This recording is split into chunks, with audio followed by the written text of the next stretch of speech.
बिस्मिल्लाहिर्रहमानिर्रहीम। अस्सलाम वालेकुम वरहमतुल्लाहि वबरकातुह। फरमान रसूल के चैनल की जानिब से आज मैं अपने प्यारे भाइयों को रसूल करीम सल्लल्लाहु अलैहि वसल्लम का एक खूबसूरत फरमान सुनाऊंगा। उससे पहले आप भाइयों से छोटी सी गुजारिश है कि अगर आपने मेरे चैनल को सब्सक्राइब नहीं किया है तो आप मेरे चैनल को सब्सक्राइब कर लें और साथ में बेल के आइकन यानी घंटी के निशान पर क्लिक करके ऑल नोटिफिकेशन पर क्लिक कर दें ताकि आइंदा कोई भी नई फरमान की वीडियो आप तक पहुंच सके। तो हम चलते हैं फरमान की तरफ। बिस्मिल्लाहिर्रहमानिर्रहीम।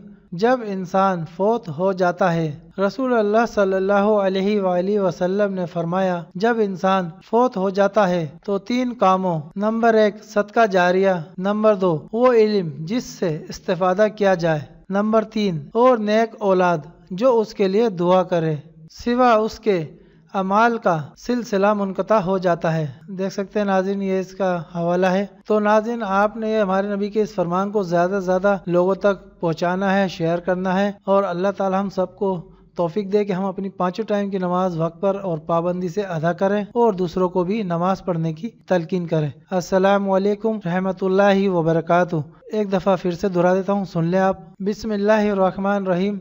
जब इंसान फोत हो जाता है, रसूल अल्लाह सल्लल्लाहु अलैहि वसल्लम ने फरमाया, जब इंसान फोत हो जाता है तो 3 कामों, नंबर 1 सदका जारिया, नंबर 2 वो इल्म जिससे इस्तेफादा किया जाए, नंबर 3 और नेक औलाद जो उसके लिए दुआ करे, सिवा उसके अमाल का सिलसिला मुनक़ता हो जाता है। देख सकते हैं नाज़रीन, ये इसका हवाला है। तो नाज़रीन, आपने ये हमारे नबी के इस फरमान को ज़्यादा से ज़्यादा लोगों तक पहुँचाना है, शेयर करना है और अल्लाह ताला हम सबको तौफीक दे कि हम अपनी 5 टाइम की नमाज वक्त पर और पाबंदी से अदा करें और दूसरों को भी नमाज पढ़ने की तलकीन करें। अस्सलामु अलैकुम रहमतुल्लाहि व बरकातुहू।